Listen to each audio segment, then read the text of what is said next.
guys. Sorry it's been a while. My mom's health and me moving have been all over the place. So for those that didn't know, I just moved to New York City. I'm from upstate New York by the Finger Lakes now. Well, I was. On the end of my trip, my mom got sick. And she was in the ICU for a few days. They sent her home after that, and they thought they had her on some medicine that should help. But basically, we knew she was going to need an organ transplant eventually. They said she should have a year just fine to find an organ transplant, and then me or my sister may give her an organ transplant if necessary, or if she can get one otherwise, we could do that. She was home for a few days, and she was just getting worse and worse and worse, and she should have been getting better, obviously. So she went back to the ICU, and almost immediately they transferred up to Rochester to Strong Memorial. And she's been in the ICU there for a few days now. And I've been back and forth from New York to back to upstate. And I just got a call a couple hours ago that she is going into surgery tomorrow morning at 11:30. So I have to make it all the way up to Rochester by 11:30 to see her. It's a 12-hour procedure, and with organ transplants, you really just don't know. If the body rejects it, they have to find another organ ASAP, or she's going to die. If there's none available, too bad.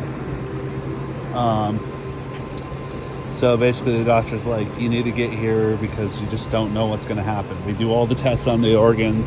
Everything should be fine, but sometimes the body's just a little funny. So I'm heading back there now. I shouldn't get there till 4:30 a.m. And then I still have another 2 hours to Rochester in the morning.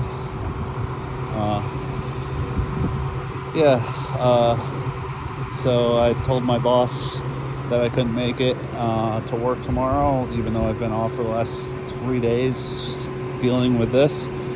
Just got home and got the call to turn around right before bed. And so I'm not going to sleep tonight, like at all. I might get like 3 hours if I'm lucky, but I have to get there, you know.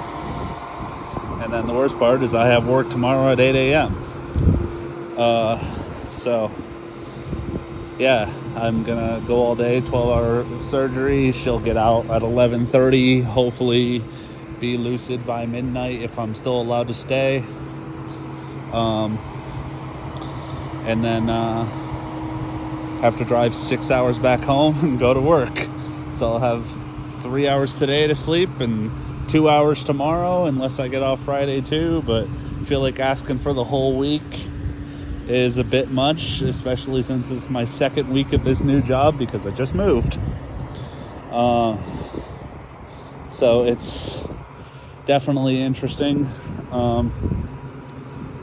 But yeah, I'm here in Mount Pocono, I believe, PA, getting a charge on my way there. Then I'm going to stop at my mom's house, sleep for a couple hours, and then continue my way up to Rochester. I'm going to stop at the tint place, hopefully get my tint fixed while I'm out there. And then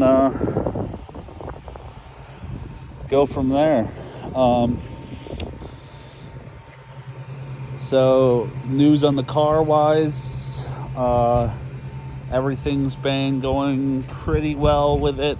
I've noticed a couple more issues with the car since the trip. 3 of my tires can't seem to maintain pressure, but in a weird way. So the car wants you to keep them at 42 pounds. And they keep losing air to about 35 pounds. I've used Fix-A-Flat, I've taken it to tire shops. No one can really figure out why, but it just can't hold that last like 7 pounds of pressure. They won't go completely flat, they'll just go down to 35. And it's 3 out of my 4 doing it. So I have no idea what's going on with that. And then I literally just noticed this while recording it. It looks like I have moisture in both of my headlights. And no, that's definitely moisture. It's not a design, I don't think.